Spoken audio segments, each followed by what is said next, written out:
আসসালামু আলাইকুম। সবাই কেমন আছেন? আশা করছি সবাই খুব বেশি ভালো আছেন এবং সুস্থ আছেন। তো আল্লাহর রহমতে আমরাও অনেক ভালো আছি। আজকে আমার প্রথম ব্লগ আমি শেয়ার করছি আপনাদের সাথে। আশা করছি আজকের ব্লগটা আপনাদের কাছে একটু হলেও ভালো লাগবে। আর আপনাদের কাছে রিকোয়েস্ট থাকবে, যদি আমার ব্লগটা একটুও ভালো লাগে তাহলে প্লিজ আমার চ্যানেলটাকে সাবস্ক্রাইব করে আমার চ্যানেলটার পাশে থেকে যাবেন। আর ছোট্ট একটা লাইক দিয়ে আমার চ্যানেলের ভিডিওগুলো আরও নতুন নতুন ভিউয়ার্সদের কাছে পৌঁছে দিতে সহযোগিতা করবেন। তো এই তো গত দিনের কিছু কাপড় চোপড় ছাদে দেওয়া ছিল, সেইগুলো আমি উঠিয়ে নিলাম। ভোরবেলা রোদে দিয়ে গেছিলাম, আর আজকের নতুন ধোয়া কাপড়গুলো আবার দিয়ে গেলাম। আর এখানে হচ্ছে সকালবেলা কাপড় মেলার সময় কিছু শুকনা মরিচ দিয়ে গেছিলাম, একদম ঝনঝনা হয়ে গেছে শুকিয়ে। তো ওগুলো উঠিয়ে নিয়ে এসে দুপুরের রান্নাটা বসিয়ে দিয়েছি। তো এই তো আপনাদের সাথে একটু শেয়ার করে দিই, এটা হচ্ছে চাল কুমড়া। তো চাল কুমড়া আমি হলুদ লবণ দিয়ে ভেজে নিয়েছি। আর এখানে চিংড়ি মাছ দিয়ে চাল কুমড়া রান্না করা হবে। তো সেই জন্য চিংড়ি মাছটা কষিয়ে নিচ্ছি, সব ধরনের মশলা দিয়ে এর মধ্যে কষিয়ে নিলাম খুব ভালো করে চিংড়ি মাছটা। তো 2-3 বার করে অল্প অল্প পানি দিয়ে কষিয়ে নিচ্ছি। আর এই চিংড়ি মাছ দিয়ে চাল কুমড়া রেসিপিটা হবে নারকেলের দুধ দিয়ে। তো তার জন্য আমার ফ্রিজে পুরানো নারকেল ছিল, সেই নারকেলের মধ্যে একটু গরম পানি করে নিয়েছি। গরম পানিটা দিয়ে নারকেলের দুধটা বের করে নিচ্ছি। যেহেতু অল্প নারকেলের দুধ, তো আর ছাঁকনি দিয়ে ছেঁকে নিলাম না, হাতের সাহায্যে ছেঁকে নিলাম। আর চাল কুমড়ো ভেজে চিংড়ি মাছ দিয়ে এইভাবে নারকেলের দুধ দিয়ে রান্না করলে কিন্তু অনেক টেস্ট হয়। অবশ্য আমরা ইলিশ মাছ দিয়েও খেয়ে থাকি, তবে আমাদের দক্ষিণাঞ্চলে ইলিশ মাছের থেকে চিংড়ি মাছটাই বেশি, আমরা চাল কুমড়োর সাথে চিংড়ি মাছটা দিয়ে নারকেল দুধ দিয়ে এভাবেই খেয়ে থাকি।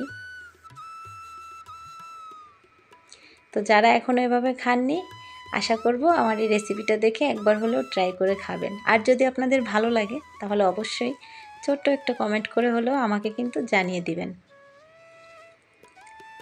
তো চাল কুমড়োর রেসিপিটা তো করেই নিয়েছি। আর এখন করব 4 পিস তেলাপিয়া মাছ ছিল, বের করে নিয়েছি। তেলাপিয়া মাছটা ভেজে রেখেছি। তো যেহেতু সবজি নাই আর কোনো, তো একটা আলু কুচি কুচি করে কেটে নিয়েছি। তো সেই আলুটা দিয়ে তেলাপিয়া মাছ হচ্ছে। তো তেলাপিয়া মাছ হচ্ছে আমার হাজব্যান্ড খাবে না, তো সেই জন্য তার জন্য হচ্ছে 2টা ডিম ভেঙে দিব। একটা অলরেডি দিয়ে দিয়েছি, একদম কাঁচা ডিম। তরকারিতে যখন বলক আসবে তখন এভাবে কিন্তু ভেঙে দিলে, আস্তে আস্তে করে জাল দিলে এটা একদম গোটাই থাকবে, আস্তই থাকবে, সেদ্ধ হয়ে যাবে। তো এইভাবে আলুর পাশে কিন্তু আমরা ডিম ভেঙে দিয়েও শুধু তরকারি রান্না করি। আর যেহেতু তরকারির মধ্যে হচ্ছে মাছ আছে 4 পিস, তো সেই জন্য 2টা ডিম দিলাম। যে তেলাপিয়া মাছ খাবে না সে ডিম খাবে।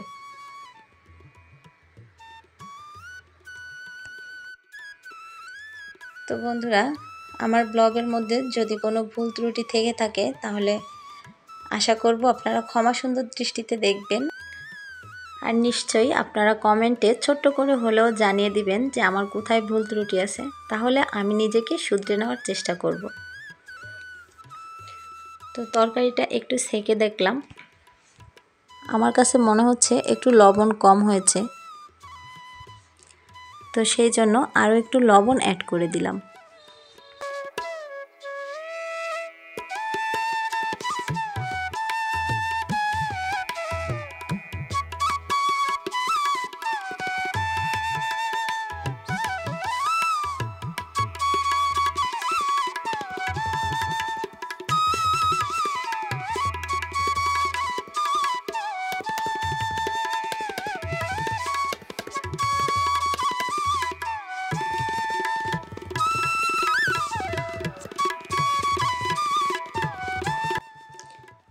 এই তো তরকারিটা কিন্তু হয়ে গিয়েছে।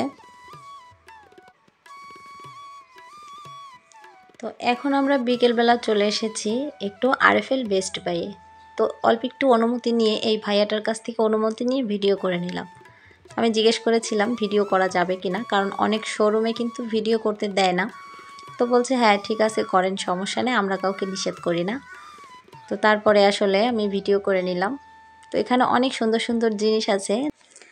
আমি আর আমার একটা ভাগ্নি মিলে এসেছিলাম দুজনে।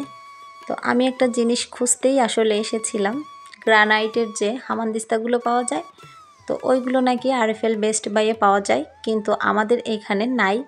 উনি বলল না আমাদের এখানে নাই, যদি অর্ডার দেন তাহলে হয়তো এনে দিতে পারি, বা আপনি বিভিন্ন পেজ থেকে অর্ডার দিলে পেয়ে যাবেন। তো যাই হোক, আমরা একটু ঘুরে ফিরে দেখে যাচ্ছি কোনটার কেমন দাম। কিছুই নেওয়া হলো না শেষমেশ, কিন্তু একটু ঘুরে টুরে দেখে যাব। যেটার জন্য এসেছিলাম ওই জিনিসটাই পাওয়া যাচ্ছে না। তো যাই হোক, ঘুরতে ঘুরতে কিন্তু আমার ব্লগের শেষ প্রান্তে চলে এসেছি। আজকের ব্লগটা যদি আপনাদের কাছে এতটুকুও ভালো লেগে থাকে তাহলে প্লিজ একটা লাইক করে শেয়ার করুন, আর সাবস্ক্রাইব করে আমার চ্যানেলটার পাশেই থেকে যান। তো সবাই ভালো থাকবেন, সুস্থ থাকবেন, পরিবারের সবাইকে নিয়ে আনন্দে থাকবেন। আজ তবে এই পর্যন্তই। আল্লাহ হাফেজ।